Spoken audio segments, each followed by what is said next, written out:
Ja, grüß euch benannt und einen Sackisch-Gurden. Jetzt Kasperl! Leute, ich weiß nicht, wie es bei euch ist. Bei uns war es jetzt die letzten Tage wieder ein wenig kalt. Immer sagen lassen von alten, abergläubischen Menschen, dass das hier, das sind die Eisheiligen, bla bla bla bla bla bla. Ich hätte keinen Bock drauf gehabt, aber nächste Woche soll es wieder wärmer werden. Wollen wir hoffen, dass das passt. Gut, Datum bei der Uhrzeit. Heute ist Donnerstag, Feiertag, Digga. Gönnt euch, wenn ihr vielleicht schönes Wetter habt, gönnt euch draußen, ansonsten gönnt euch einfach den schönen freien Tag. Ich setze mich jetzt hier für euch hin und nehme mal Video für euch auf. Und ja, ich muss schauen, wie ich das mache, wie ich es am schlauesten umsetze, bla bla bla bla, ihr kennt den Spruch. Ich hänge wieder hinten nach mit den Kommentaren. Mein Gehirn nächtet mich zurzeit massivst und ich habe wirklich nur ganz kurze kleine Zeitfenster, in denen ich nicht so vollkommen Bananas bin, dass ich mich dann wenigstens hier hinsetzen kann und was aufnehmen. Ich habe momentan nicht die Stärke, die es braucht, mich durch Kommentare zu triggern. Ich habe da normalerweise Bock drauf, ich mag das normalerweise, aber es ist im Moment, ich habe eine Blockade im Kopf und ich krieg's nicht geschissen. Es tut mir fürchterlich leid, ich werde das alles nachholen. Ihr kennt mich, ich habe das letzte Mal auch nachgeholt, ne? Aber im Moment schwierig. Noch dazu, ich jetzt am Wochenende keine Zeit, weil ich fahre nach Regensburg auf die Skepcon. In der Hoffnung, dass ich da mal Leute treffe, mit denen man sich unterhalten kann, die halt, keine Ahnung, sowas wie Vernunft und gesunden Menschenverstand noch nicht komplett irgendwie aus ihrem scheiß Wörterbuch gestrichen haben. Denn ich schwöre euch bei Gott, wenn ich noch einmal irgendwo in der Öffentlichkeit bin und mir irgend so ein hirnverbrannter Dullin Scheiße ans Knie schraubt, die also wirklich jenseits von Gut und Böse dämlich ist. Bestes Beispiel sind immer die Leute, die sagen, die politische Gewalt geht nur von denen, die hier politische Richtung einfügen, rechts oder links, aus, bla bla bla bla bla bla und dann Rage geht. Ne?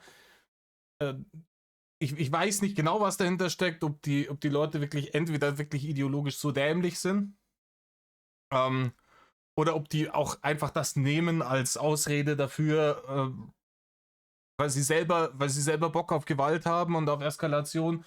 Ich kann es euch nicht sagen. Eins, als ich sagen kann, ist, es ist dumm und ich kann mir diese Scheiße nicht mehr geben, egal von welcher politischen Seite. Die andere politische Seite ist nicht die alleinig gewalttätige. Ihr werdet gebrainwashed von Vollidioten und geht im Kadavergehorsam in die Öffentlichkeit und plappert wie die dämlichsten Papageien auf diesem Welt diesen Scheiß einfach nach. Hört auf damit, schaltet euer Hirn ein. Ich weiß, bei manchen tut's weh, aber es ist okay. Siderant. Ne? Auf jeden Fall bin ich auf der Scapcon am Wochenende, habe keine Zeit, irgendwas aufzunehmen oder irgendwas zu beantworten. Dementsprechend sagen wir mal, dass ich euch hier vor am Wochenende nochmal ein kleines Zuckerl geben kann. Wir reagieren heute nicht auf Reini. Ne? Wie gesagt, ich habe gerade zu viel von dumme Menschen. Wir reagieren auf Imp. Imp hat ein Video hochgeladen, das heißt Fresst die Walfische. Das hat er gestern hochgeladen. Ich weiß nicht, ob er es in die. Ich lese in der Beschreibung nochmal nach, ob der irgendwie so eine so und so lange nicht drauf Reacten-Nummer hat. Just to be safe lade ich das erst so hoch, dass das halt 2 Tage nach seinem Video online kommt, weil, wie gesagt, ich habe die. Ich habe persönlich das Gefühl, dass das ein fairer Deal ist, 2 Tage zu warten, bevor man Reactions hochlädt und deswegen machen wir das. Richtig. Festivale heißt die Nummer. Ich bin gespannt, ob es jetzt hier größtenteils wieder um Timmy geht. Ich habe eigentlich drauf geklickt, weil auf dem Thumbnail Redo ist und ich habe gehofft, irgendwas über Bubensagen zu hören. Alter, wenn das nicht Jugendwort des Jahres wird, dann weiß ich nicht mehr, Digga. Aber, ey, komm. Wir gehen, Ding. Hockt's euch her, Sammermeer. Reißt euch eine Häube auf. Mir ginge einer in Imp. Ich habe gespürt, dass der Wal quasi wartet, dass jemand seine Botschaft versteht. Ja, vielleicht waren es auch nur Blähungen. Man weiß es nicht, ne? Im Übrigen, wo wir gerade vorhin über vollkommen, ne, kopfentleerte Dullis gesprochen haben. Hier stehen sie. Jeder Einzelne, der da steht, hier mit dem Handy in der Hand, mit der Boomerhülle, Digga. Ich habe auch so eine Boomerhülle, aber ich stelle mich doch nicht so da. Leute. Bloß weil ihr nichts Besseres zu tun habt, na, pisst euch. Er wollte mich haben. Hope hat es geschafft. Ja, es ist wirklich dieses narzisstische, egomanische Packvolk. Ich halte es nicht mehr aus. Leute, ihr seid nicht das Zentrum des Scheiß-Universums. Ihr seid einfach nur ein paar zugecrackte Boomer-Dullis, die in der Midlife-Crisis hängen und sich denken, ich muss jetzt irgendwas mit meinem Leben machen. Ne? Ich weiß, es ist schwierig. Euch haben sie genauso beschissen wie uns. Ne? Euch ist erzählt worden, ihr müsst einfach nur euer Maul halten und tun, was man euch sagt und immer, ne? Und dann wird das alles, ne? Ihr müsst so aussehen, wie man euch sagt, ihr müsst so reden, wie man euch sagt, ihr müsst euch so, ne? Dann kriegt ihr das gelobte Land, wo Milch und Honig fließen und am Ende hat man euch den Mittelfinger gezeigt und gesagt, danke für euer Geld und für eure Arbeit und für eure Lebenszeit, fickt euch. Es ist klar, dass man da frustriert ist, aber this is not the way. Vielleicht solltet ihr einfach mal, keine Ahnung, ne, kommt klar, aber bitte nicht so. Unser Wal ist tot. Hope, Hope. Ich habe dem Wal ja versprochen, dass ich ihn begleiten werde. Ja, Herr Backhaus. Ja, und wenn er jetzt tatsächlich zu schwach war, als ihn in die Nordsee gezogen haben und untergegangen ist, begleitest du ihn da auch? Digga, ich fahr dich persönlich mit dem Schiff raus und bind dir den Stein an den Fuß. Springen musst du selber. Das war's wohl, nicht? Wir haben Fischstäbchen, aber Ja, aber ganz ehrlich, er fehlt halt zurzeit überall noch, weißt du? Schaut ihn, das ist die Witzfigur des Jahrhunderts einfach, der Typ. Das ist unglaublich. Ne? Unglaublich. Natürlich, Bild.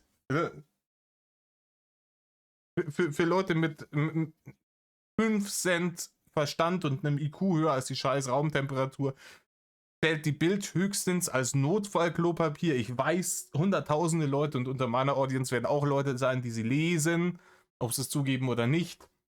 Oder hört auf, Bild ist Schmutz. Ja, Bild ist Schmutz. Im Übrigen, News ist auch Schmutz. Es ist dasselbe, nur mit einem anderen Paintcode. Und glaubt jetzt nicht, dass ein Julian Reichelt, der macht ja bei News dasselbe, was er bei Bild gemacht hat, ne? Einfach wilde Hirngespinste zusammendingern und aufs Papier scheißen oder ins Internet und dann hoffen, dass das schon so weit in die Hirne eingesickert ist, bis dann die Klage kommt, dass er es rausnehmen muss, weil es Bullshit ist. Also es ist auch kein Zufall, dass das N-I-U-S geschrieben wird. Ne?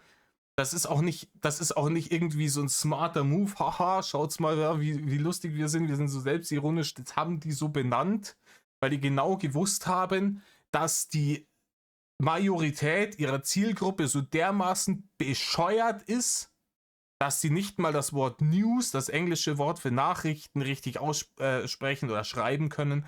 Und deswegen haben sie gedacht, die Leute, die das so schreiben, die finden uns am schnellsten und das sind die wir finden wollen, weil die sind so dämlich, die glauben uns jeden Scheiß. die kommen nicht von Timmy. Das sage ich dir.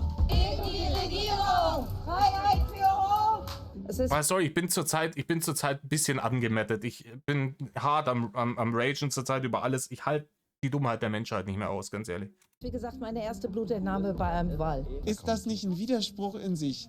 Den Wal. Alter, das ist geil. Das ist geil. Hier für den Wal demonstrieren, aber die Fischsemmel schiebt er sie in die Goschen. Ey, das ist richtig gut. Und ja, ich weiß, der Wal ist kein Fisch, Digga. Aber dieser Wal ist höchstwahrscheinlich deswegen da, weil er in so ein, ne, weil er so ein komisches Netz in der Fresse hatte und das ihn geschwächt hat und orientierungslos gemacht hat, deswegen da gelandet ist, ne? Und diese Netze gibt es halt nur, um diesen Billowfisch da rauszuziehen, in Mengen, die das Ökosystem nachträglich beschädigen, ja? Wo die Fische mit der Nachkommenerzeugung nicht mehr nachkommen, wo die Wale drin verrecken, etc., etc., etc. Da steht da Remoulade noch an der Fresse kleben, Digga. Ich halte diese Scheiße nicht mehr aus. Retten und das Fischbrötchen essen. Nein. Die Wissenschaft ist das eine Das reale Leben ist manchmal etwas anders. Weil es Essen ist, Nahrung. Nein, Digga. Nein. Das sollte es nicht sein. Wenn ich wirklich eine hieb- und stichfeste wissenschaftliche Erkenntnis habe, dann sollte danach gehandelt werden. Punkt. Man sagt ja immer, es gibt nicht die Wissenschaft.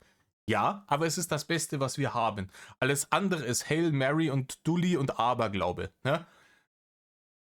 Wenn die Wissenschaft mir sagt, so Globuli, die Wirkung von Globuli geht über den Placebo-Effekt nicht hinaus und ich bin ernsthaft krank, dann nehme ich die nicht, Digga, weil das halt dumm ist. Und wenn die Wissenschaft sagt, hier das und so machen wir es und du dann sagst, ja, kann ich aber nicht machen, aus Publicity-Gründen und weil die komplett hirntoten Spackis da vorne mit ihrer Fischsemmel in der Hand Hope schreien den ganzen Scheißtag und ich es nicht machen kann, weil ansonsten hängen die mich an den Eiern auf, dann ist an unserer scheiß Gesellschaft irgendwas verkehrt. Ne? Wir seit Jahren, die ganzen Warnschilder und Warnhinweise auf Produkten und an irgendwelchen Orten zeigen es uns schon.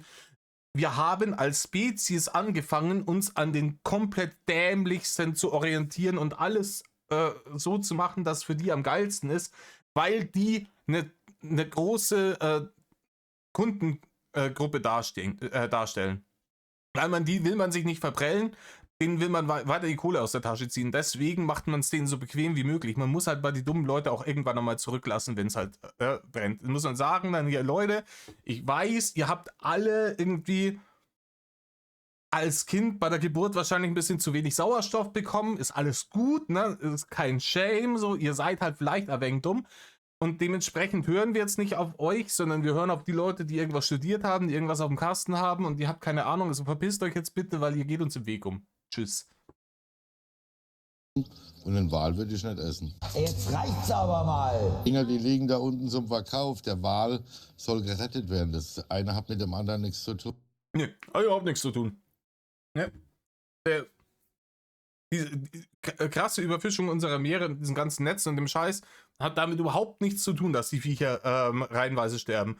Was sonst 300.000 Wale, na gut, wozu dann auch Delfine und etc. gehören, aber macht man ja keinen Unterschied eigentlich, verrecken jedes Jahr in diesen Treibnetzen, in diesen Stehnetzen, in dieser ganzen Scheiße. 300.000 geschätzt, Dunkelziffer wahrscheinlich höher. Nö, also die Fischsemmeliger hat überhaupt nichts damit zu tun. Doch wegen den Netzen, wegen den Stellnetzen. Ja. Das ist das Problem. Ganz ehrlich, es ist vollkommen in Ordnung, was der da steht und seine Fischsemmel frisst. Dann soll er aber über den Wal sein dummes Maul halten. Ich esse auch gerne mal eine Fischsemmel. Aber ich stelle mich dann nicht an diesen scheiß Ostseestrand hin und heule über den Wal, während ich das Remouladen-getränkte Ding mir in die scheiß Goschen reinstopfe. Das ist einfach jenseits von behindert. Das ist auch richtig, ja, aber trotzdem. Deswegen hat er das Netz im Maul. Ja, aber trotzdem, mir wurscht, mach ich halt. Na? Doppelmoral. Ja, trink dir dein Gewissen schön. Ich kann das Fischsemmel fressen, weil ich habe ein reines Gewissen, weil ich habe ja für den Wal gekämpft. Halt dein Maul. Ja, und ich den Fisch halt hier. Juhu Leute, Hope ist endlich frei, also zumindest außerhalb unserer Sichtweite. Und wie es ihm geht? Ja, keine Ahnung, aber bestimmt gut. Da habe ich neulich was gesehen und gesagt, ich habe in dem einen Video Robert Mark Lehmann stark kritisiert, aber größtenteils halt nicht aufgrund angeblicher fehlender Expertise, weil ich habe keine Ahnung, wie die Expertise von diesem Mann ist. Gar nicht. Was ich kritisiert habe an der Nummer, ich bin gespannt, ob das, wie das in den Kommentaren dann rauskommt. Was ich kritisiert habe, war der Umgang damit. Dass er diese Dokumentation, dieses Social-Media-Aspekt über die Wahlrettung gestellt hat. Und die Leute haben ihm gesagt, hier, Digga, bitte, bitte, bitte, lasst es bleiben. Hier, wir brauchen hier nicht die ganze Aufmerksamkeit, wir sind das auch nicht gewohnt und wir wollen auch nicht für den Fall, es kann immer irgendeine Scheiße passieren, dass dann da irgendwie die Kamera drauf fällt, dass die Leute Hate abkriegen. Offensichtlich sind die Typen, die da am Ufer stehen, alle vollkommen Bananas und haben sie nicht mehr alle, ne? Da haben die Tassen den Schrank schon lange verlassen und dementsprechend bitte, lieber Robert, lass die Kameras weg und hilf uns einfach nur diesen scheiß Wal hier von dem Stand wegzukriegen. Und das war offensichtlich ein Problem für ihn und das habe ich kritisiert. Seine Expertise, ne? Und der hat was gesagt, vor kurzem erst, und gesagt, hier, klar, wenn die den jetzt in die Nordsee packen, ist schon mal gut. es besteht die Chance, dass diese Verletzungen an der Haut und sowas, dass das auch wieder heilt und dass er das überlebt, aber wir müssen dann eine Saison warten, bis der jetzt in die Arktis geht und wenn er dann wieder zurückkommt und in einem Jahr in der Nordsee wieder gesichtet wird, dann kann man ihn als gerettet bezeichnen. Wir haben ein sehr, sehr geschwächtes, krankes Tier da in diese Nordsee gezerrt. Das ist natürlich erstmal so eine Sache, also da hat er eine Überlebenschance, in der Ostsee da am Strand wäre 100%ig verreckt. Gut. Nehme ich. Aber dass er deswegen gerettet ist, weiß ich nicht. Ja? Weiß ich nicht. Es kann halt immer noch sein, dass sich da die Wunden irgendwie infizieren oder sonst irgendwas und der jetzt schon ganz elendiglich verreckt ist. Weiß nicht, kann ich sagen. Vielleicht sagt er es mir, vielleicht gibt es irgendwelche News, die ich noch nicht habe. Ja? Das letzte Video über Timmy oder Hope oder Fridolin oder Walter oder wie auch immer ihr ihn nennen mögt, ist jetzt auch schon wieder ein paar Wochen her. Wenn ihr überhaupt nicht mitbekommen habt, wer das hier ist, dann guckt euch erstmal Teil 1 an. Wenn doch und ihr euch nur dafür interessiert, was das jetzt am Ende für eine großartige Show gewesen ist, viel Spaß beim zweiten Teil. Und versprochen, es ist noch viel bescheuerter geworden als am Anfang. Und weil wir jetzt einen krönenden Abschluss haben und Hope frei ist, können wir jetzt noch einen kleinen Abriss machen, was seit dem letzten Teil bis jetzt passiert ist. Im Übrigen, wie gesagt, ne, keine Ahnung, was ich gehört und gelesen habe, ist, dass eben der Salzgehalt in der Ostsee zu niedrig ist und das schädigt die Haut von so einem Vieh. Und ich weiß jetzt nicht, wenn ihr so richtig heftigst geschädigte Haut habt, die Haut ist das größte und wichtigste Organ, das bei Walen nicht anders als bei uns. Und dann seid ihr schon mal dann mit einer offenen Wunde ins Meer gegangen, ins Salzwasser? Weiß ich nicht, Digga. Den dritten Teil wird es wahrscheinlich nicht mehr geben, außer wir finden wieder einen neuen Timmy. Wir brauchen wieder einen neuen Timmy. Den habe ich auch 1000-mal gemacht die letzten Wochen.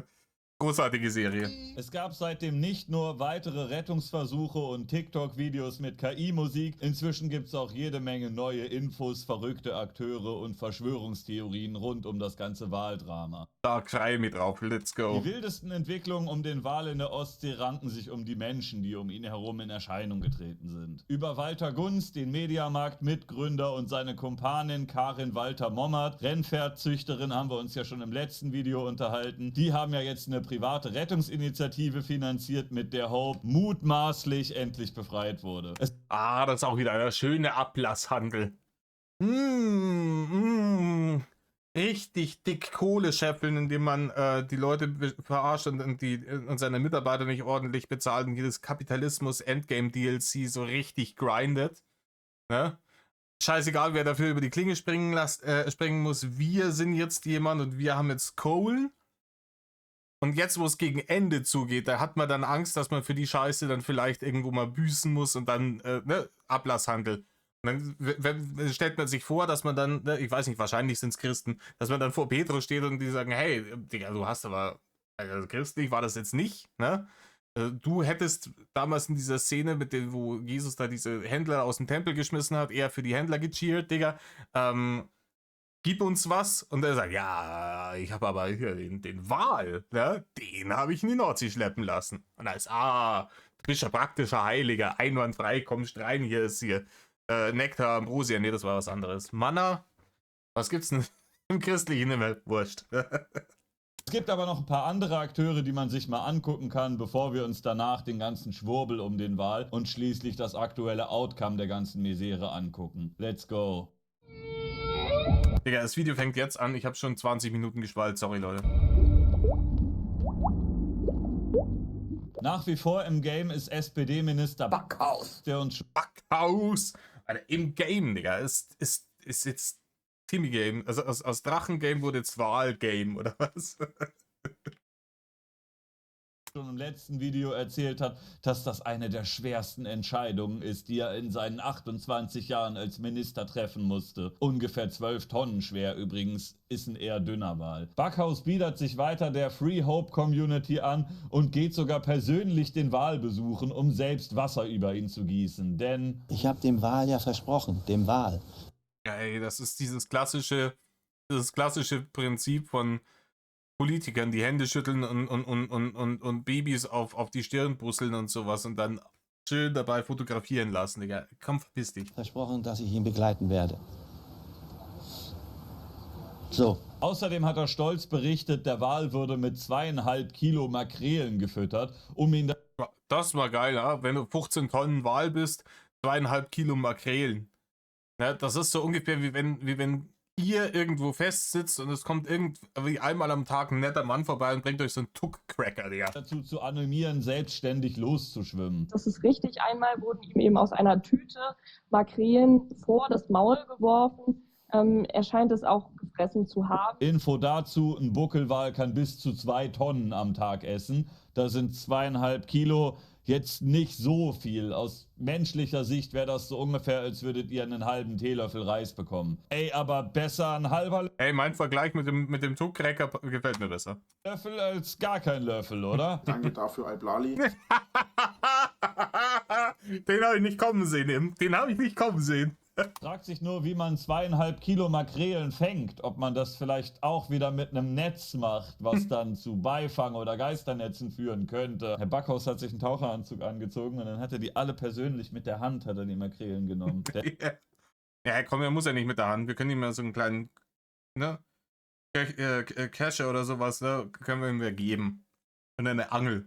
Ist dann mit dem Rucksack ist er da runter und dann hat er die so genommen und hat die immer hinten in seinen Rucksack gesteckt. Für Timmy. Herr Backhaus kann das, der kann eine Viertelstunde tauchen ohne Gerät. Laut NTV gab es während Timmy oder Hopes Strandung übrigens auch eine Konferenz, die sich mit dem Schutz aller Wale in der Ostsee beschäftigt hat. Herr Backhaus selber konnte leider nicht kommen, der hat nämlich zeitgleich eine andere Pressekonferenz über den einen wichtigen Wal gehalten und zu der anderen Konferenz für alle Wale seine Vertretung geschickt. Ich habe dem Wal ja versprochen, versprochen, dass ich ihn begleiten werde. Vor ein paar Tagen, als der Wal noch vor Pöhl lag, Ey, was ist denn räudiges Schmierentheater, Digga? hat er sich tatsächlich mal gedreht und zwar aus eigener Kraft in Richtung offenes Meer. Dazu hat Herr Backhaus dann gesagt, er bereitet sich seelisch und moralisch scheinbar auf seine Abfahrt vor.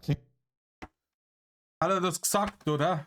Woher willst du, Goofy, das denn jetzt wissen, Alter? Klingt fast so ein bisschen wie diese ganzen Schwurbelmuttis auf TikTok. Ja. Kleine Einordnung dazu von Alexandra Dörnert, die jetzt seit 30 Jahren Wildtiermedizinerin ist und T-Online zur Causa Timmy ein Interview gab. Sie sagt, Zitat, hier wird politische Rhetorik über biologische Fakten gestellt. Ein Wildtier in einer lebensbedrohlichen Krise Politische Rhetorik über biologische Fakten ist the name of the game, Digga. Schon seit, keine Ahnung, mindestens 10 Jahren. entscheidet nicht nach menschlichen, moralischen Kategorien wie Überlebenswille oder Hilfsbereitschaft. Es reagiert rein physiologisch auf Stressoren. Die Vermenschlichung dient hier primär dazu, die Verantwortung für das Scheitern der Aktion dem Tier zuzuschieben oder den Dilettantismus der Aktion als heroische Rettung zu stilisieren. Die Wissenschaft ist das eine, das reale Leben ist manchmal etwas anders. Wer hätte das gedacht? Politik wird über Biologie gestellt und man sagt dann, der Timmy hat schon seinen Reisekoffer gepackt und der freut sich auf die Abfahrt. Wir haben ihm gesagt, übermorgen geht's los und er hat gesagt, juhu, Im Übrigen, keine Ahnung, dieses Mindset haben, glaube ich, wirklich alle nennenswerten Politiker in unserem Land aktuell. Ja? Dieses Politik-Game zu spielen, das ist primär angesagt. Ne? Man muss das Politik-Game spielen. Schauen, hier Geld und Macht und dies und das. Ne? Hauptsache, dass man dann auch schön dasteht in der Öffentlichkeit. Was dann am Ende dabei rauskommt, vollkommen scheißegal. Hauptsache, ich habe meinen Arsch länger in dem Sessel geparkt als jeder andere und habe dann richtig abgecasht und kann danach schön in die Wirtschaft gehen. Es wird das Politik-Game gespielt, es ist scheißegal, ne, dass man einen Regierungsauftrag hat, was auch immer, ne, denn egal wer kommt an Wissenschaftlern, dies oder das, ganz dringend müssen wir machen. Poh! Und das ist auch nicht erst seit gestern so. Wir hatten Anfang der 80er Jahre, wenn Kohl nicht Präsident gewesen, nicht Bundeskanzler geworden wäre, hätten wir jetzt überall Glasfaser. Damals haben die gesagt, hier diese Glasfasertechnik ist die Technik der Zukunft, wir brauchen das, damit wir nicht abgehängt werden. Kohl ist Bundeskanzler geworden und hat Spätzeln gehabt, die halt Kupferkabel verkauft haben und dann haben wir überall Kupferkabel gekriegt. Geil, richtig gut. Ja? Und auch da war es halt schon, man hat halt das Politik-Game gespielt, die einen nennen es Lobbyismus, die anderen Korruption, aber es ist halt im Endeffekt, egal wie du es nennst, Es ist halt einfach ein dicker, fetter Abszess am Arsch eines jeden Steuerzahlers. Fragt mal Hope, wie er das fand. Wenn er reden könnte, in unserer Sprache. Ja. Jetzt werden dem scheiß Wahl irgendwie wieder irgendwelche Worte und Gedanken in den Mal. Ganz ehrlich, wenn der in unserer Sprache reden könnte, dann würde er sagen, was macht die greiselige alte Hexe mit den verschimmelten Zähnen da und warum labert die über mich und warum legt die mir irgendwelche Worte ins Maul? Wird er sagen, ja, die Rettung-Aktion war gut. Ich bin jetzt wieder in meinem Zuhause. Endlich schwimme ich in den Atlantik zu meiner Familie und dann finde ich die da. Wir hoffen, dass sie zu ihrer Buckelwalfamilie gebracht wird, die für sie gefunden worden ist und heil in den Atlantik ankommt. Ich hätte gedacht, das ist ein Dude, ha? Vorhin, ne? Biologische Fakten. Bei denen genauso wichtig wie bei... Er hat wirklich jetzt eine faire Chance, seine Verwandten zu finden. Digga, hast du mal gecheckt, wie groß der scheiß Atlantik ist, seine Verwandten zu finden? Was für ein Crack hast du denn geraucht? Das ist gerade so, als wenn man mich irgendwie, keine Ahnung, meine Mulle und mich irgendwo in Australien aussetzt zu Fuß und dann sagt, ihr findet euch mal. Ein Scheiß findet der. Sich weiter zu vermehren. Und ich freue mich wie Bolle. Danke, dass ihr mir so toll helft. Ich wähle Herr Backhaus. Und falls Timmy es dann doch nicht schaffen sollte, dann hat er sich halt nicht genug Mühe gegeben. Wir haben es ihm ja erklärt, was er jetzt machen soll. Er hat sich das ausgesucht! Während Herr Backhaus in seiner Aufopferung die einzige Konstante für den armen Hope zu sein scheint, wechselt das Rettungs- und Expertenteam um ihn herum regelmäßig durch. Und da finden sich noch viel mehr interessante Gestalten. Ein weiterer Player ist der TikToker Danny First Class, dieser adrette junge Mann hier mit dem Harley-Davidson-Logo im Gesicht. Warum der? Ich habe ja wirklich überhaupt gar kein Problem damit irgendwie. Ich würde es nicht machen, aber wenn sich Leute die Fresse tätowieren lassen wollen, dann ja. Aber wenn ich eh schon aussehe wie Walter aus dem Frauenknast, Digga, dann muss ich mir doch nicht noch die Fresse zuhacken lassen. Der ist nicht nur bekannt für seine Tierschutzambitionen. Ich wette, das sind Seitanwürstchen. Und ich bin auch immer noch ein großer Verfechter für Abschaffung dieser verdammten Rasselisten von der Grünpolitikerin. Eine Liste. Ja, so wie du ausschaust, bist du ansonsten nicht so für die Abschaffung dieser Listen, ne? Für Mensch und Tier. Ich kenne den Typen nicht, aber der ist jetzt reines Vorurteils-Ding, aber ich würde den, wenn ich hier die Schrift sehe, seine Fresse, die ganze Nummer, würde ich schon eher sagen, ne? Dass diesen Unterschied, was Rassen angeht bei Hunden, der da nicht gemacht werden soll, den macht er dann aber woanders. War noch nie gut und hat noch nie Leben gerettet, sondern nur getötet. Sondern auch prominentes Mitglied des Bündnis GFD Gemeinsam für Deutschland, das sich 2024 gründete. Ich glaube, ich habe recht gehabt. Für ne? den Frieden, ja. Wir werden jetzt hier Antifanten gerufen und eine Gegendemo gegen sonst was. Hammerhart gegen euer eigenes Souverän. Schämt euch. Fame on you, SPD, Uelzen. Fame on you?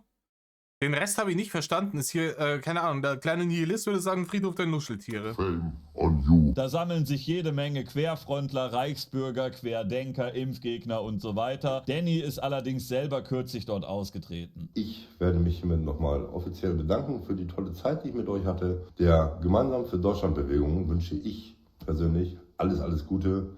Und ihr wisst ja, wo ihr mich findet, wenn ihr Hilfe braucht. Er scheint allerdings auch mit der AfD zu sympathisieren. Zumindest macht er solche Posts hier, wo er AfD-Merchandise trägt und zu deren Wahl aufruft. Ja, wie gesagt, keine Ahnung, wenn die Leute, ich weiß es nicht, was er beruflich macht. Ne? Vielleicht macht er ja genügend Geld.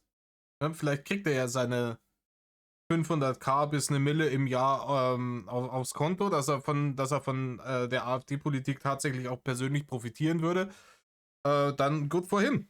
Aber jetzt gab es eine Wendung. Eventuell ist er jetzt doch kein AfD-Supporter mehr. Wir finden sehr, sehr gut, Herr Backhaus, dass Sie das Herz am richtigen Fleck haben. Ja. Also ich bin so weit, als die SPD tatsächlich jetzt will. Stellt euch vor, ihr habt ein Gefäß. Also das ist auch wirklich, ich bin auch zugehackt, Digga. Ich habe die Arme komplett zu, ich habe den Rücken komplett zu. unten an den Haxen, vorne an der Brust. Ich habe jede Menge Tinte in der Haut. Aber die Dullis hier, das sieht aus, als wären die irgendwann mal besoffen im Tattoo-Studio eingeschlafen und die hätten gedacht, oh Digga, schau mal hier, komm, wir malen da mal ein bisschen was drauf. Also ich bin so weit, als die SPD. Wahrscheinlich ist dieses Tribal im Gesicht, das ist wahrscheinlich ein Cover-Up, weil ihm seine Kumpels, als er besoffen in der Ecke gelegen ist, einen Pimmel ins Gesicht tätowiert haben oder so. Ist tatsächlich jetzt wild, Stellt euch vor, ihr habt ein gefestigtes Weltbild und dann wählt ihr aber eine andere Partei, weil ein Minister endlich euren Wahl gerettet hat. Ich glaube, der wird wirklich bei der nächsten Wahl SPD wählen. Ich glaube es auch. Fame on you, SPD. Interessant aber, wie sich über Robert Mark Lehmann alle aufgeregt haben, der sei ein Selbstdarsteller, der nur für die Klicks dahin ginge. Aber andere Nee, ich sage ja nicht nur für die Klicks, aber zu viel. Die Klicks waren ihm zu wichtig. Meiner Auffassung nach. Das ist meine Meinung. So ist es bei mir rübergekommen. Dass Robert Mark Lehmann die Aufmerksamkeit, die Klicks, diese ganze Social Media Nummer, die Dokumentation, die er da geplant hat, drüber zu machen, dass das für ihn zu wichtig war im Zusammenhang mit der Nummer. Influencer mit viel weniger Ahnung von Wahlen, da ist es dann irgendwie okay, dass die ihre TikToks direkt neben ihm aufnehmen und Kamera ins Gesicht halten und sagen, ich bin gerade live, Herr Backhaus, sehen Sie das? Das sage ich öffentlich, ich bin live. Allerdings gab es auch zu Robert Mark Lehmann inzwischen Kritik, die über Selfie-Sticks hinausgehen. Laut T-Online soll er einen Baggereinsatz koordiniert haben, bei dem der Wal mit einer Baggerschaufel verletzt wurde. ITAW und andere Experten hatten bereits zuvor davor... So wild. Ja, ganz ehrlich, das Leben... Die Realität hat die Satire eingeholt. Hier, das jetzt hier aus Family Guy, egal ob es das Family Guy ist, Simpsons, South Park, Rick and Morty, Drawn Together, for fuck's sake. Es hat die Realität hat die Satire eingeholt. Gewarnt, Timmys angegriffene Haut mechanisch zu reizen, so heißt es im Artikel. Die Tierärztin Stefanie Groß erklärte damals, dass die Haut eines Wals in salzarmem Wasser wie der Ostsee stark aufquillt und extrem empfindlich ist. Wie nasses Papier, sagte sie auf einer Pressekonferenz. Mechanischer Druck könne dazu führen, dass es großflächig einreißt. Und ich wiederhole, ich bin kein Wahlexperte, aber all die widersprüchlichen Informationen in diesem Fall helfen einem auch nicht, einer zu werden. Wenn ich mich jetzt entscheiden müsste, welchen dieser Selbstdarsteller ich kompetenter einschätzen würde... Boah, keine Ahnung, ich stelle mir jetzt wirklich gerade vor, wenn er dann wieder in das salzhaltigere Wasser kommt und es alles wund oder so. Oh... Eisig, Digga. Wäre ich in Tendenz eher bei dem Typen, der Biologie studiert und schon mit Wahlen gearbeitet hat, als bei irgendeinem Typen von Gemeinsam für Deutschland, der sonst Hunde rettet und sagt, na, Wale finde ich aber auch ganz gut. Aber hey, das ist vielleicht nur meine Meinung. Zu Dannys Beitrag zur Wahlrettung kommen wir gleich nochmal, wenn es um das Tierärzteteam geht. Da gibt's nämlich noch jede Menge Verwirrung. Aber erstmal er hier. Der peruanische Schriftsteller Sergio Bambaren, ich hoffe, ich habe das richtig ausgesprochen. Ich habe mal gegoogelt, was so seine Expertise ist und das Einzige, was ich finden konnte, ist, dass er Romane über Delfine geschrieben hat.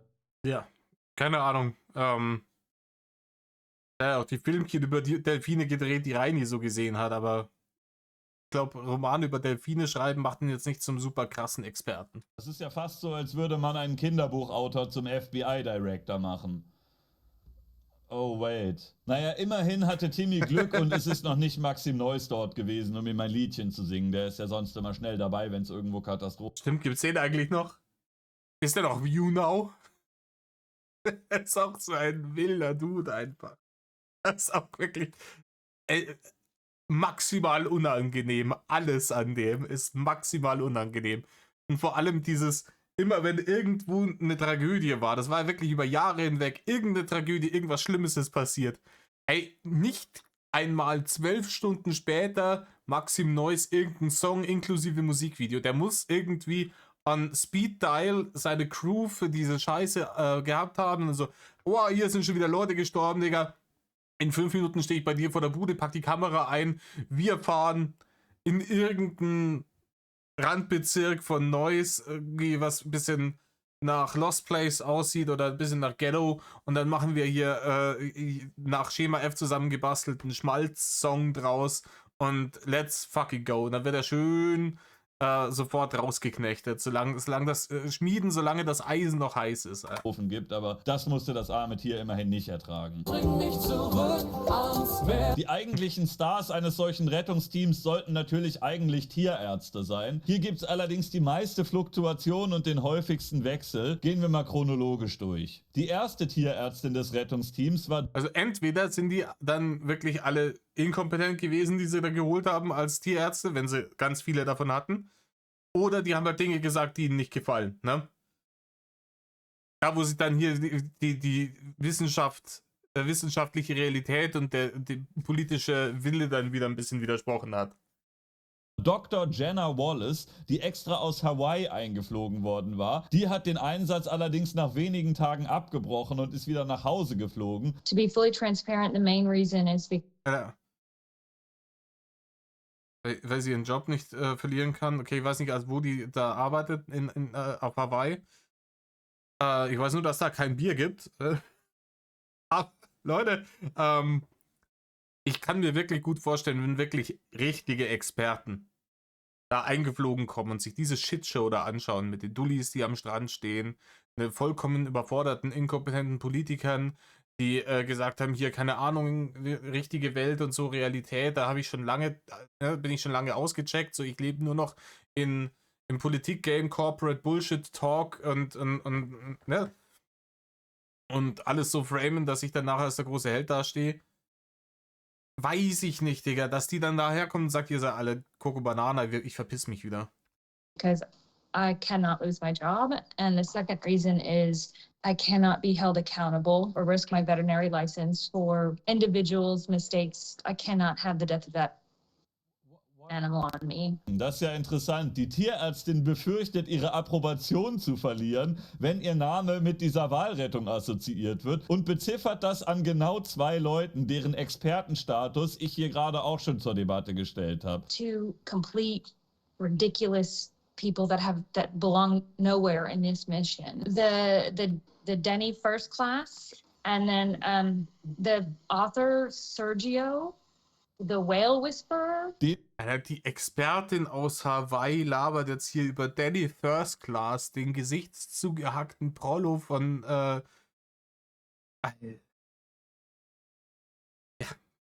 die Realität hat die Satire definitiv eingeholt. Meilenweit, mit 100 Sachen 80 vorbeigezogen. Digga. Sie in einen Alleingang vorwirft, der nur zur Selbstinszenierung, nicht zur Rettung des Wals getaugt hat. As soon as I got there, the first thing I did was put on that suit and I was running to the boat and Sergio stopped all of us. Denny First Class was on the first boat out. He had already gone. Denny was more involved with speaking to this animal and the spiritual stuff, and he was on his phone filming himself the majority of the time. The problem was he was parallel with the animal and driving him into the shallows. That was our chance.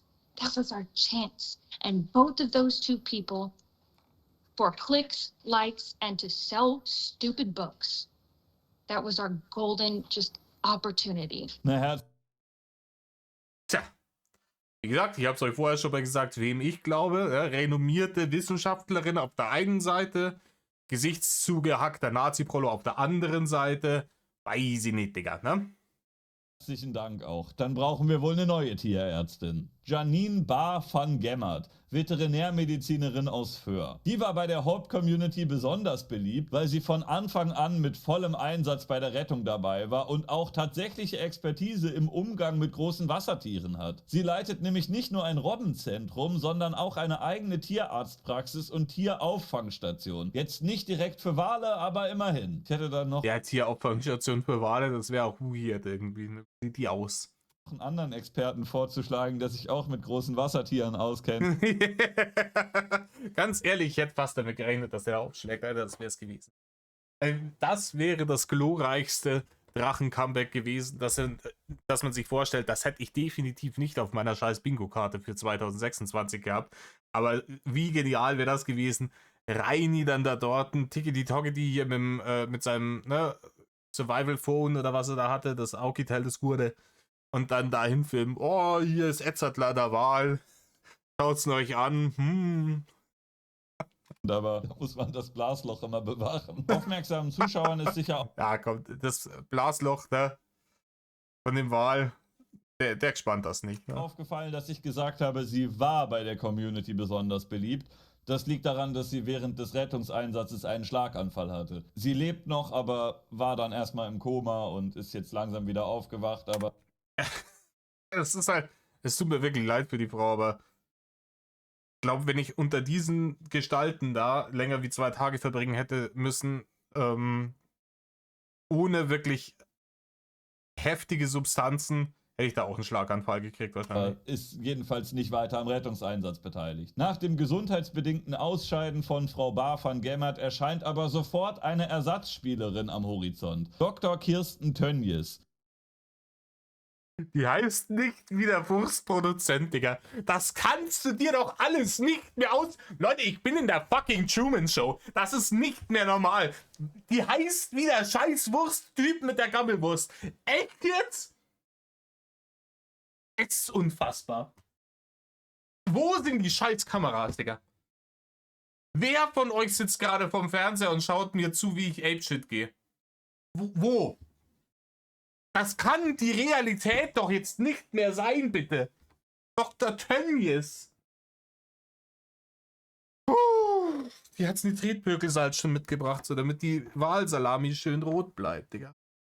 Ja, die heißt wirklich so wie dieser Leichenzerhacker. Die hat direkt öffentlichkeitswirksam ihre Arztpraxis geschlossen, Grund Walrettung und sich mit all ihrer Expertise auf den Weg zu Timmy gemacht.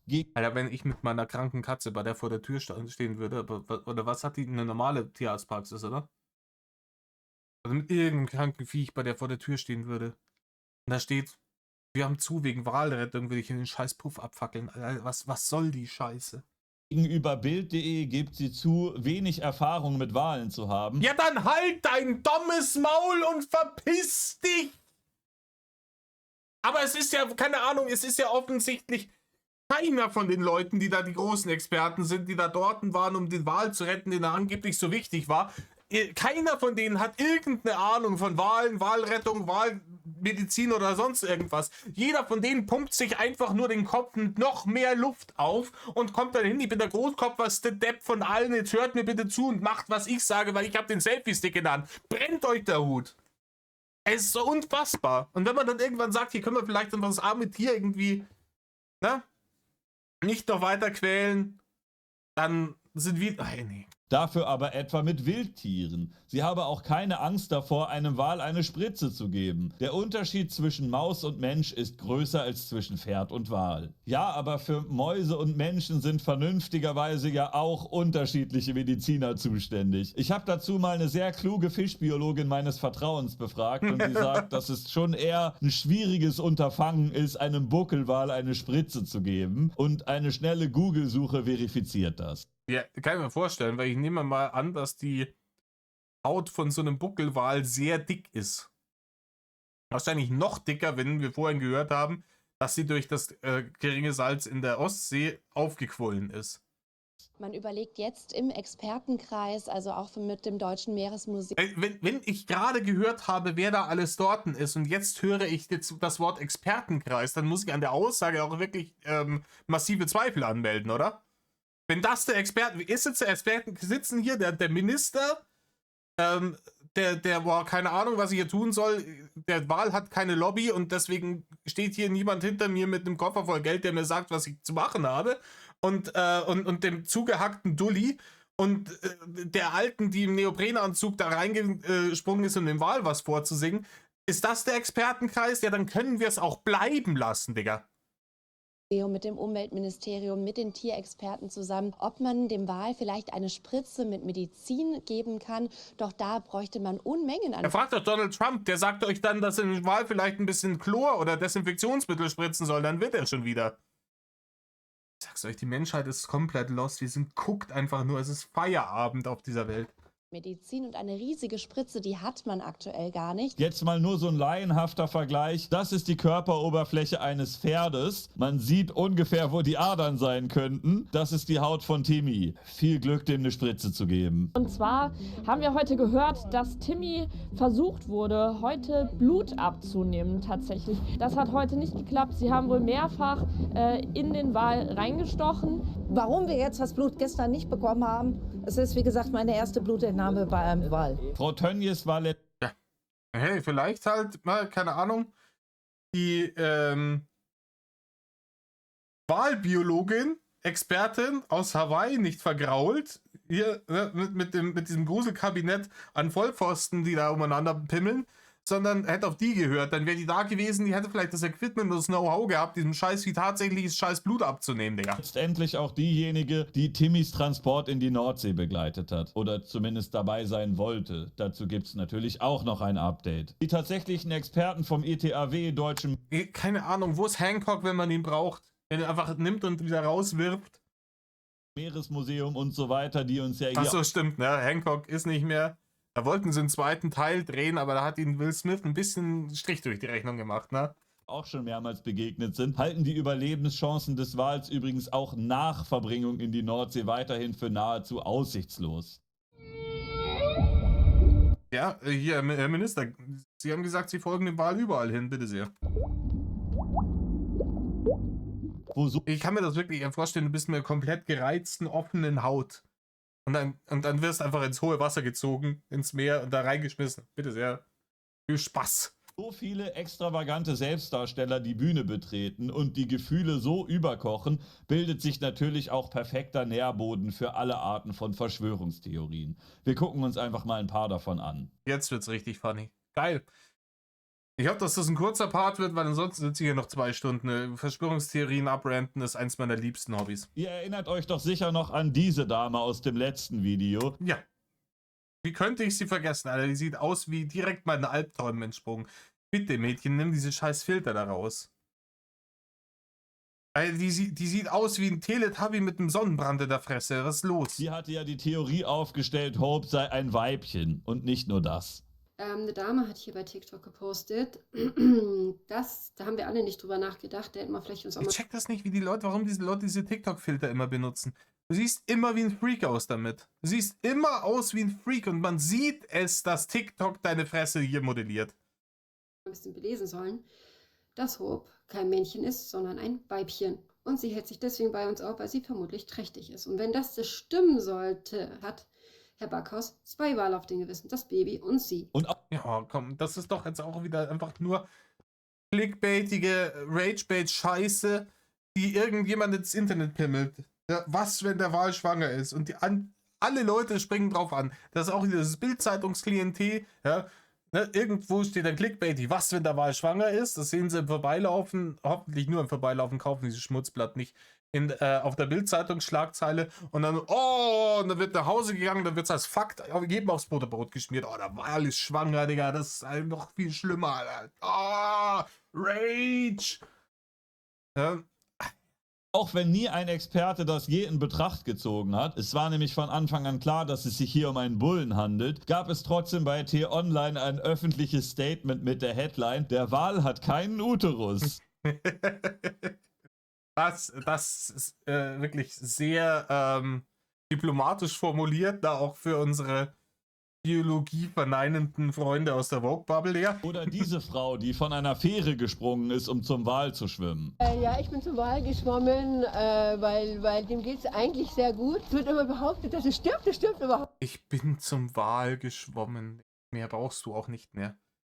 Ganz ehrlich, das ein easy Elfer ins leere Tor für jeden Psychologen. Ne? Arbeitstag vorbei, brauchst keine stundenlange Gespräche oder sonst irgendwas führen, so kannst gleich die Psychopharmaka verschreiben. Oder verschreiben Psychologen Psychopharmaka? Ich glaube schon, ne? Wir müssen also zum Psychiater gehen für die Psychopharmaka. Auf jeden Fall ist die Einleitung der Verschreibung der Psychopharmaka nach 5 Minuten Gespräch mit der Frau easy geritzt und in der Tasche. Und niemand wird es jemals in Frage stellen, so. Warum soll die Haldol bekommen? Die hat gesagt, sie ist zum Wal geschwommen. Digga, let's fucking go. Ich weiß, Haldol ist, glaube ich, ein Beruhigungsmittel, kein Psychopharmaka, also Betäubungsmittel. Wayne.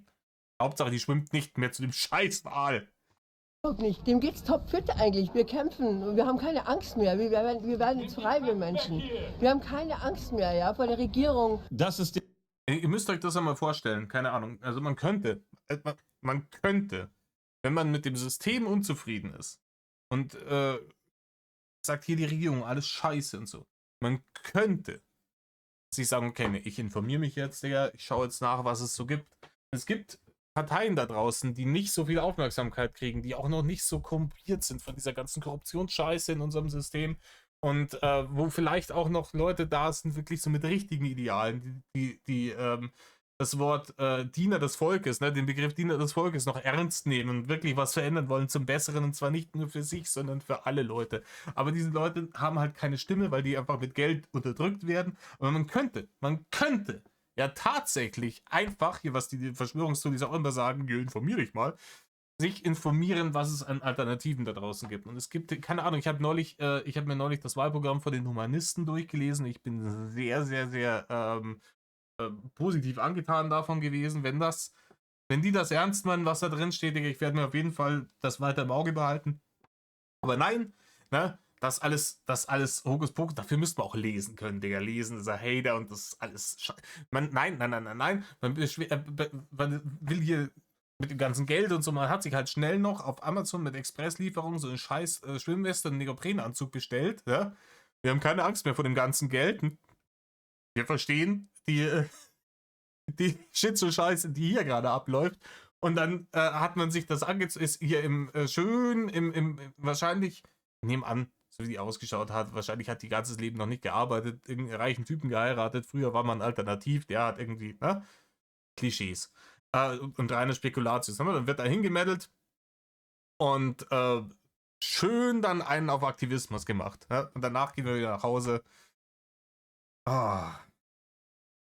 Man könnte halt sich einfach informieren. Schauen, gibt es irgendwelche wirklichen Leute auf der politischen Bühne, die vielleicht keine große Stimme haben, aber die vielleicht was Gutes sagen, die vielleicht was ändern, wirklich am System und nicht einfach nur mit populistischer Scheiße voll quatschen den ganzen Tag, wer nicht alles schuld daran ist, ja, dass es mir scheiße geht, damit ich einfach nur wütender und dümmer werde. Nein, ja, man redet mit dem Wahl, Digga. Das wird es. Danach sind die politischen Probleme auch gelöst. Ja, Timmy hat gesagt, er regelt das, Digga, der klärt das irgendwie mit dem Papa, wenn er dann endlich irgendwie abgesoffen ist.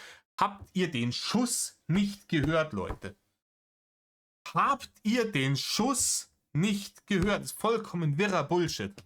Im Wahl topfit geht, ist wahrscheinlich die weit verbreitetste Spekulation rund um Timmy. Aber was genau hat die Regierung damit zu tun? Herr Backhaus! AKA die Regierung hat sich ja die allermeiste Zeit hinter die Rettungsinitiative. Gab es da nicht mal früher diese, war das nicht auch? Hieß die Firma so? Hat der was mit dazu zu tun, die diese Tiefkühl-Croissants für diese 90er Werbung gemacht haben? Backhaus, war das nicht auch so ein Ding? Gestellt. Eine weitere Theorie um Timmy von unser aller Lieblingsschwurbel-Schmierblatt Bild besagt, dass eine Firma namens Sekanim sich schon die Rechte gekauft hätte, Timmy zu 900 Litern Biodiesel zu... Leute, also ganz ehrlich, jetzt wirklich jetzt mal ganz im Ernst. Ich weiß nicht, wer von euch dieses Drecksblatt wirklich liest, aber ich schieb heftigen Hassfilm auf die Bild, weil das wirklich Dreck ist. Wirklich Dreck. Absolut keinerlei politische Einfärbung, Mann. Es ist einfach nur, weil die lügen die Leute einfach nur an. Die haben Clickbait erfunden, lange bevor es Internet gab bei uns. Wenn hier steht, Firma plant schon den Tod des Wals, aus Timmy soll Biodiesel werden. Wer geht da vorbei und sagt, Outrage! Oh Gott, was machen die? Wer ist so dämlich? Es muss doch ganz ehrlich... Man muss doch begreifen, okay, die wollen, das ist offensichtliches Clickbait, die wollen mich hier verarschen, die wollen, dass ich hier angry werde und dadurch meine Vernunft ausschalte. Das muss doch jedem klar sein. Und dann muss man doch sagen, okay, die wollen mich anscheinend verarschen und manipulieren und dann ignoriere ich einfach alles, was sie sagen. Ich erinnere euch, dass diese Zeitung ein, in Anführungsstrichen, Interview mit Rainer über Text gemacht haben, wo sich danach herausgestellt hat, war gar nicht Rainer, waren irgendwelche Leute von der NWO. Ja? Einfach rausgeschissen, vollkommen Wayne. Diese Leute sind nicht im Nachrichtenbusiness. Diese Leute sind im Clickbait-Money-Gehirnwäsche-Business. Das ist Propaganda. Bild ist Propaganda. Nichts, was die jemals gesagt haben, ist irgendetwas wert. Das Einzige, wofür du die noch nehmen kannst, ist die Fußballergebnisse, aber auch die würde ich danach im Internet nochmal nachchecken. Zu verarbeiten, sobald das Vieh endlich tot ist. Im Internet steht auch einiges drin, dass Kraftstoffe so hoch gemacht werden soll, wenn sie tot ist, dass sie komplett zerlegt werden soll, auf gut Deutsch gesagt. Schon verrückt, dass so viele Verschwörungstheorien so oddly specific sind, dass es genau diese eine Firma macht und genau diese Menge an Kraftstoff aus dem Wal werden soll. Ja, keine Ahnung, da mag halt vielleicht jemand gerade diese Firma nicht, ne? Wer weiß? Ich hoffe, dass die Zapfsäulen dann so einen Sticker dran bekommen, so wie bei Thunfischdosen, wo ohne Delfin draufsteht. Das ist schon krass und keine Ahnung, ich kann mir das schon vorstellen, dass dann irgendjemand sagt, hey Digga, ich habe mit der und der Firma habe ich ein bisschen ein Problem. Liebe Bild, könnt ihr die nicht ein bisschen mit Dreck bewerfen? Und dann sagen, ja, gar kein Problem. Hier, Wahl ist gerade ein Thema, ne? Die sind ungefähr in dem Ding. Komm, schreiben wir jetzt einfach mal, dass die Biodiesel draus machen wollen. Fertig. Und schwupps hast du das bei Hunderttausenden von Leuten in Deutschland ins Gehirn gebrannt und es geht dann auch nicht mehr raus. Weil wer zu dumm ist, der Bild-Zeitung zu glauben, der bleibt dann auch dabei. Weil diese Leute machen sich doch nicht die Mühe, noch eine zweite Meinung zu bemühen. Nee, das ist jetzt so. Ne? Die Bild hat das gesagt, dann wird das schon so stimmen. Man drucken ja nichts, was gelogen ist. Ne? Läuft und danach kannst du denen aber auch mit allen Beweisen dieser Welt kommen. Timmy könnte selber herkommen und ihnen sagen, was Phase ist. Die werden es nicht mehr glauben. Diesel ist garantiert Hope Timmy frei. Auch unsere Lieblingsakteurin im Wahlgame hatte den Verdacht, der Wahlkadaver sei bereits verkauft worden, als Timmy noch auf der Sandbank rumlag. Sie dachte allerdings, er wäre an ein Museum verkauft worden. Herr Backhaus, dieses Tier wollte zu keiner Zeit irgendwann mal sterben. Und schon gar nicht als Skelett in einem Museum aufgestellt werden, Herr Backhaus. Keine Ahnung, ich glaube, ich würde schon... Bin ich jetzt vielleicht weird oder so, aber hier, wenn die nochmal so ein Körperwelten-Ding machen, wenn ich irgendwann mal den Löffel abgebe, Wayne, stell mich da rein, Digga, ist mir vollkommen wurscht. Es ist ein aber unter einer Voraussetzung, ich würde gerne so dastehen hier, egal in welchem Zustand, aber mit dem Mittelfinger in Richtung Publikum. Das würde ich gerne machen. Wo ist da der Kinderschutz bei der Politik? Ich habe mir übrigens mal ihr Profil angeguckt und sie postet jede Menge wertvolle Kommentare zu politischen Themen. Tierschutz oder so. Also Schutz von manchen Tieren. Ist das nicht ein Widerspruch in sich? Den Wal retten und das Fischbrötchen essen? Nein, Warum nicht? weil es Essen ist, Nahrung und einen Wal würde ich nicht essen. Weniger Verschwörungstheorie, aber dennoch jede Menge Schwachsinn. Wo? In Peru ist das, oder? Wo die Meerschweinchen essen? Wo das eine Delikatesse ist? Na? Oder ist das jetzt auch irgendwie ein rassistisches Stereotyp? Aber in Peru fressen sie auch Meerschweinchen, oder? Keine Ahnung, für die ist das halt normal. Es gibt genügend Länder, in denen immer noch Wal gefressen wird auch. Das ist auch gar kein Problem. Klar, ich verstehe schon, aber ich verstehe nicht, warum man jetzt einen Unterschied macht zwischen dem Wal und einem, also klar, biologischer Unterschied ist da, aber was das Fressen angeht, zwischen dem Wal und einem Kabeljau oder sowas, ne? Oder einem Thunfisch. Das sehe ich nicht. Ich habe ja zu dem Wal keine also eine ähnliche emotionale Bindung wie zu dem Thunfisch. Ne? Den habe ich genauso viel zu tun. Ich weiß nicht, was es ist mit den Walen. Ne? Klar mache ich einen Unterschied zwischen dem Thunfisch und den Katzen, die bei mir auf der Couch liegen. Weil ich zu denen eine emotionale Bindung habe und zu dem Thunfisch eben nicht. Klar ist das auch irrational, aber natürlich sind Menschen zu einem gewissen, man kann nicht 100% rational sein. Verlange ich auch von keinem, aber da ist ja komplett, die sind alle jenseits von Gut und Böse unhinged. Da ist ja mit Rationalität, ist ja da schon längst gebrochen worden. Die Nummer von Rationalität ist ja bei WhatsApp schon lange blockiert worden, obwohl die sind alle sich nicht mehr bei WhatsApp, sondern nur noch bei Telegram und dergleichen, ne? bietet uns unter anderem dieser glorreiche NDR-Beitrag, der ein Medium interviewt, das telepathischen Kontakt zu Timmy aufgebaut hat. Ich habe gespürt, dass der Wal quasi wartet, dass jemand seine Botschaft versteht. Ich habe gespürt, dass als wenn der auf mich wartet, als wenn der auf jemanden wartet, der seine Botschaft übersetzen kann. Und ja, genau auf dich wird der gewartet haben, freilich. Oh, und Timmy, wieso bist du jetzt hier am Strand, sollen wir da helfen? Willst wieder weg? Na, Digga, ich warte hier auf meine Freundin. Ja, was ist denn das für eine? Ja, die denkt, sie sieht aus wie Meryl Streep, wenn sie sich so eine komische Dulli-Mütze auf den Schädel setzt und so einen vollkommen überteuerten Designerschal umhängt. Und die labert jetzt dann irgendwas davon, dass sie telepathisch mit mir, also die ist halt offensichtlich gaga und, aber auf die warte ich jetzt einfach. Mädchen, ich verrate jetzt mal ein Geheimnis. Niemand hat jemals auf dich gewartet, ne? Verpiss dich einfach. Er wollte mich haben. Ich kann es nicht erklären, er wollte mich haben. Ich habe immer gesagt, ich komme, ich liebe dich, du bist mein Schatz, ich liebe dich. Ich habe Töne gemacht, wie ein Wal habe ich versucht, ja. Und als ich ganz dort war, hat er sich so bewegt, ja, und hat mir echt Zeichen gegeben. Ja, der wollte weg von dir. Du bist eine ziemlich gruselige alte Hexe, muss ich mal sagen. Diese Frau hatte uns ja auch schon erklärt, dass sie Hope energetisch unterstützt hätte. Und generell war der Tenor vieler Timmy-TikToks von irgendwelchen ESO-Muttis, der Wal sei ein Zeichen des Universums für irgendwas. Und dass die Menschheit jetzt zusammenrücken muss und ähnlicher Schwurbel. Wir sind die Menschen. Keine Ahnung, das Universum ist schon ziemlich kryptisches Drecksvieh irgendwie. Keine Ahnung, warum kann das uns nicht einfach das sagen? Ne? Also das Universum will der Menschheit sagen, so jetzt ist gut jetzt mit Krieg und mit Hass und mit Spaltung, so ihr müsst jetzt alle zusammenhalten und ich schicke euch dafür nicht, keine Ahnung, eine Naturkatastrophe oder eine Alien-Invasion, sondern ich lege euch hier in fucking Ostdeutschland so ein scheiß Wal an den Strand.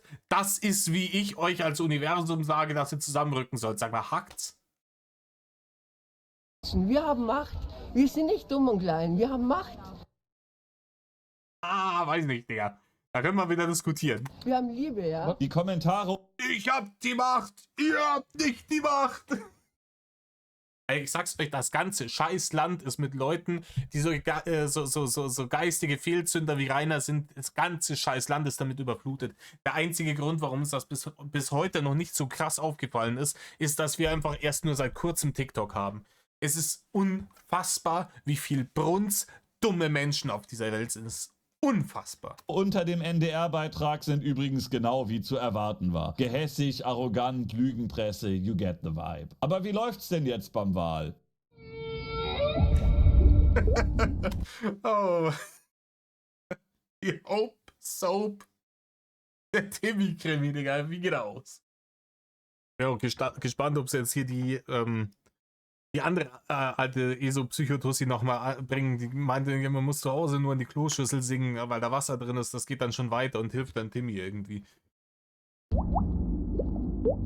Unser Hope lag nach dem letzten Video noch tagelang vor der Insel Pöhl auf einer Sandbank rum. Man hatte ihm da eine kleine Kuhle gegraben.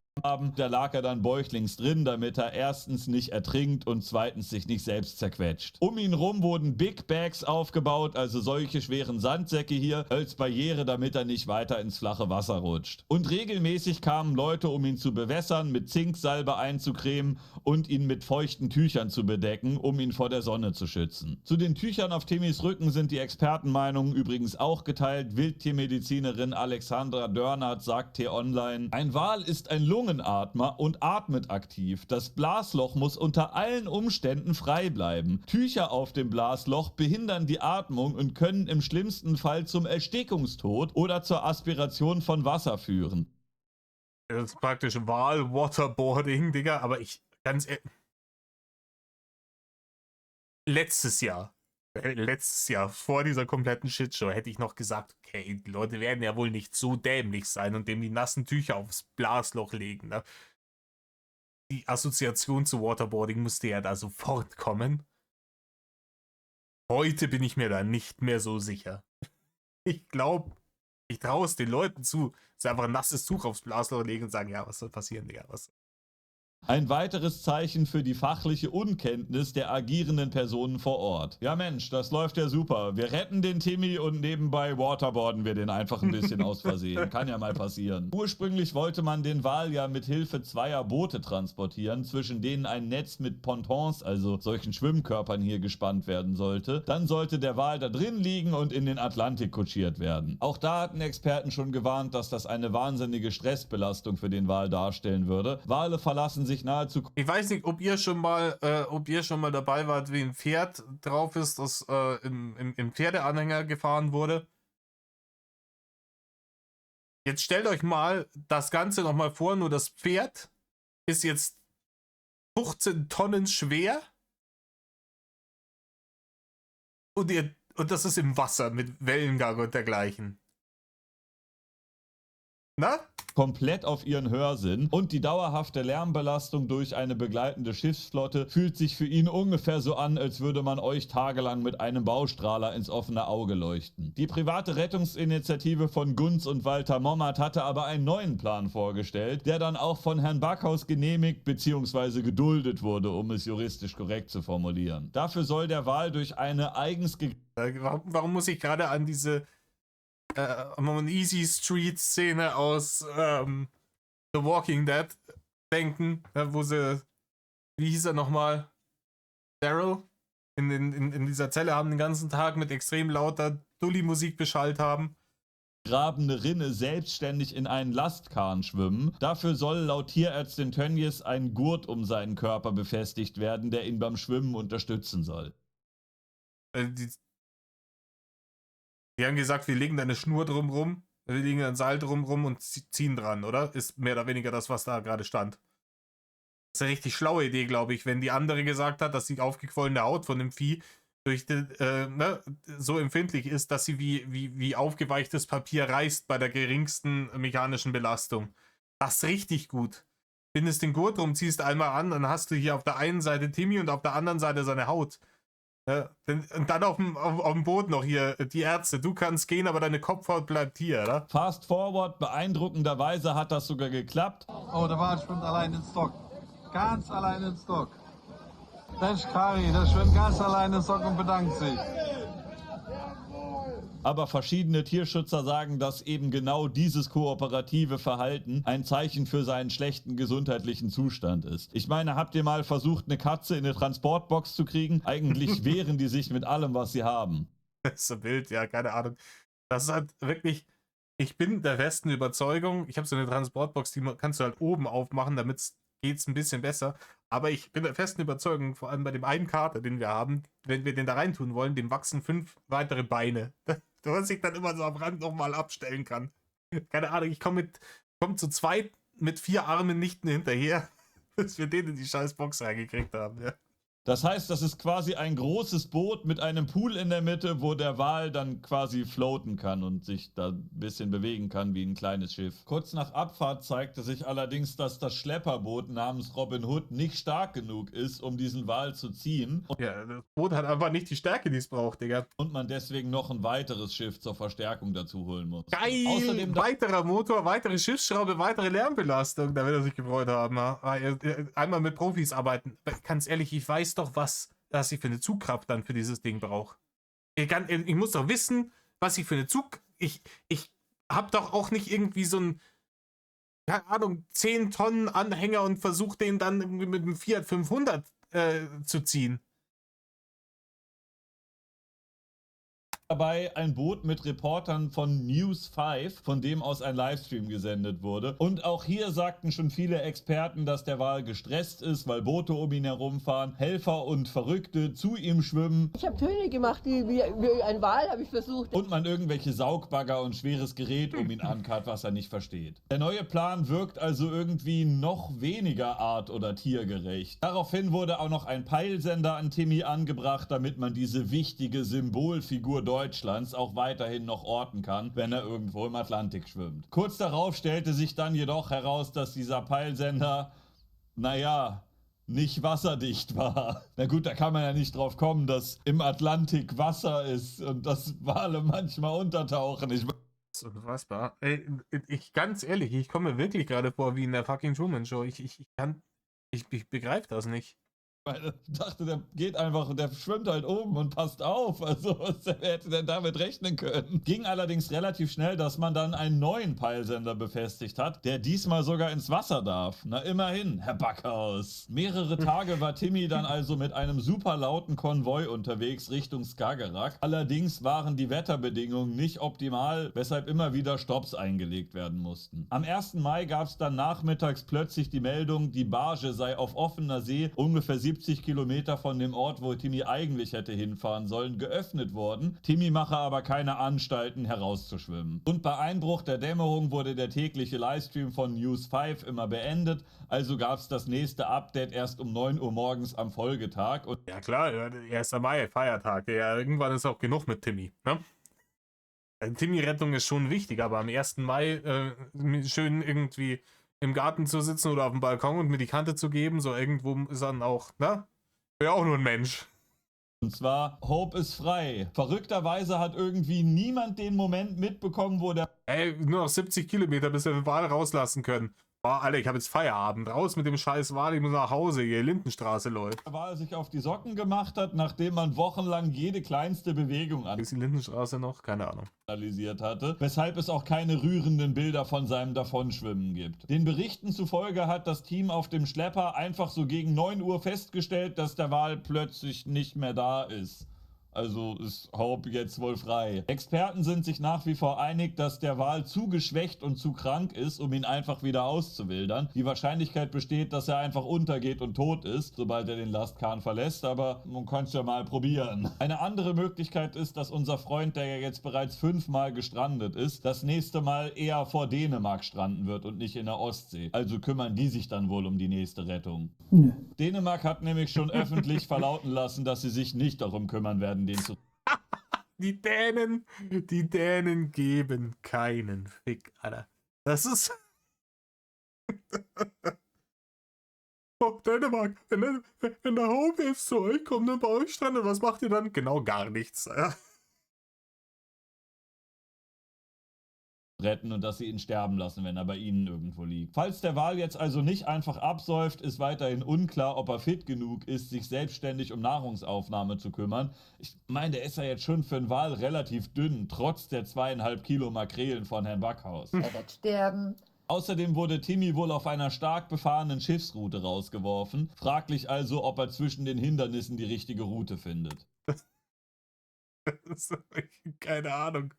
Das ist ungefähr so, wie wenn ihr irgendein, was weiß ich, irgend so ein Vögelchen, das aus dem Nest gefallen ist, sich den Flügel gebrochen hat oder so, und ihr peppelt das hoch und dann, ja, müssen wir mal schauen, ob wir es freilassen können.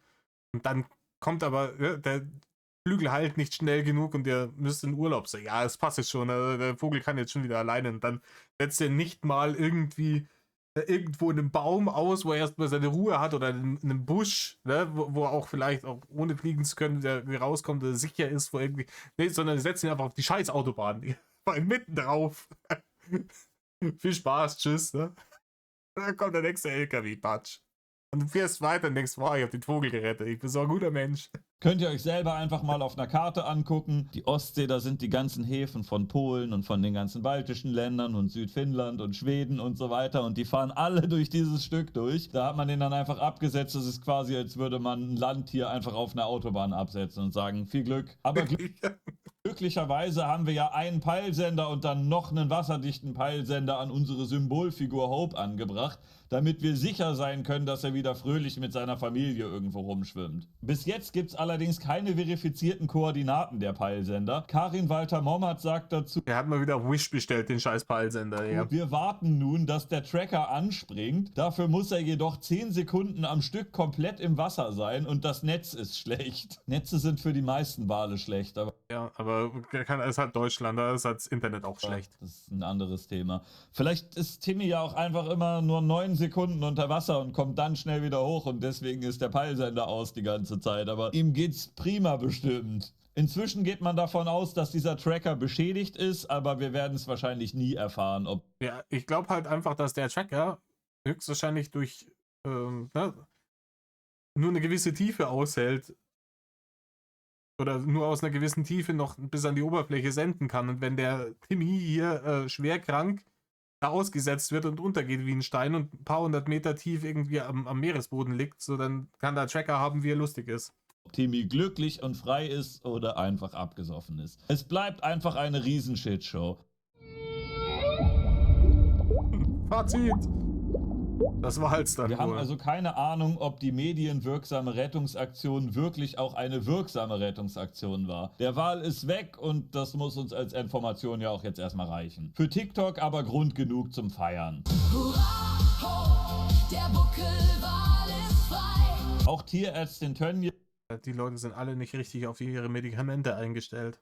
die ja lange Zeit die Rettung begleitet hat, zeigt sich jetzt entsetzt vom Ausgang dieser Rettung. Laut ihren Berichten war zum Zeitpunkt der Freilassung nämlich kein Veterinärmediziner mehr vor Ort, sondern nur die Schleppercrew. Der Wal wurde also... Er hat ja auch gesagt, ey, wie die Kanadier sagen, Peace out und Mic Drop und abgehauen.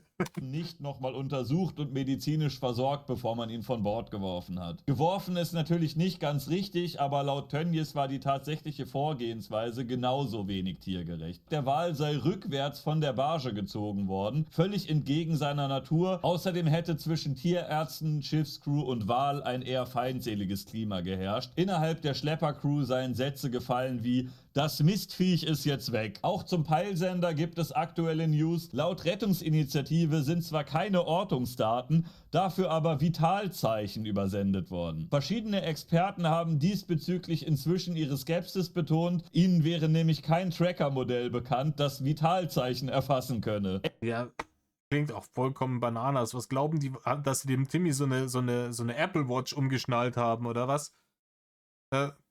Das ist ein Vitalzeichen. Ja, der Timmy, der hat seine 3000 Schritte aber heute noch nicht gemacht. Halt ein Maul.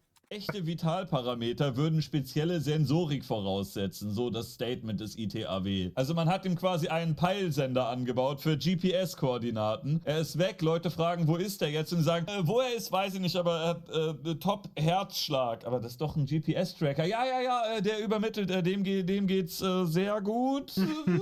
Irgendwo. Tönnies sagt auch, der Peilsender sei wahrscheinlich falsch angebracht worden, sodass er ohnehin nicht funktionieren könnte. Wir haben also die Aussagen der Schleppercrew gegen die Aussage nahezu aller Experten und Tierschützer, und selbst innerhalb der privat finanzierten Rettungsinitiative haben mehrere Tierärzte, andere Experten und Tierschützer die Abläufe scharf kritisiert. Der dänische Walforscher Peter Madsen sagte in der FAZ über die deutschen Rettungsversuche, das sei Tierquälerei und Geldverschwendung gewesen. War das nicht Geldverschwendung und Tierquälerei? Ja, keine Ahnung, so habe ich es auch empfunden. Nein, es war keine Geldverschwendung, ja, diesen Wal zu retten. Er war das allemal wert. Er ist ein Lebewesen. Wer jetzt von dieser Rettungsaktion profitiert hat, lässt sich nicht genau sagen. Bei Timmy ist es jedenfalls sehr unsicher. Herr Backhaus hat den Wahlkampf noch vor sich, aber er hat ja auch noch ein Ass im Ärmel. Er will eine Bronzestatue für Hope in Pöhl errichten. Die machen einfach alles, um dieses Büro behalten zu können. Ja, das ist unfassbar, was Politiker machen, wenn Wahlen anstehen. Ballert der da so eine Statue. Lassen. Walter Mommert nennt das übrigens ein Denkmal der Schande. Formulierung kennen wir doch irgendwoher. Will die bald auch bei Ungeskriptet sitzen? Der Westen schreibt dazu: Backhaus ist überzeugt, dass der Anblick des steinernen Riesen etwas in uns auslöst. Denn wenn man dem Wal in die Augen schaut, wird man zu einem guten Menschen. Wisst ihr übrigens, wer keine Bronzestatuen kriegt? Die 750 Millionen Nutztiere, die in Europa während Timmys Rumgeliege geschlachtet wurden. 30 Millionen täglich. Oder die über 900 Schweinswale, die jährlich alleine in der westlichen Ostsee als Beifang verenden. Oder die Meeressäuger, die weltweit, auch in Deutschland, zur Belustigung in Aquarien gehalten werden. Unter so widerlichen Bedingungen, dass es nicht unüblich ist, dass ihnen Psychopharmaka wie zum Beispiel Valium verabreicht werden. Valium, er muss selber lachen. Ich frage mich, wie viele Takes er gebraucht hat, um hier den Valium-Ding rauszuknechten, Alter. Alter, der Wal geht apeshit, weil er nicht genügend Platz hat hier in unserem scheiß Wahl-KZ, Digga, was soll man machen? Ja, gib ihm Valium, steht auch drauf, ja. Werden. Die würden unter solchen Bedingungen eigentlich aggressiv werden, aber wenn man einfach eine ganze Menge Hormone und Medikamente ins Wasser kippt, dann sind die ganze Zeit dicht und machen das nicht. Aber es ist so süß, lass zur Delfinshow gehen. Oh, guck mal, wie lustig, der hat mit seiner Nase so einen Ball gestupst. Ja, das ist ein Crackhaus für Wale, oder? Dieser komplett breite, auf Drogen gesetzte Meeressäuger, süß. Bei so viel Doppelmoral dann auch kein Wunder, dass wir solche skurrilen Bilder hier zu sehen kriegen. Weil es Essen ist, Nahrung, und einen Wal würde ich nicht essen. Das war übrigens... Eigentlich hasse ich auch diesen Wale, besonders diesen Mushu. Klassiker.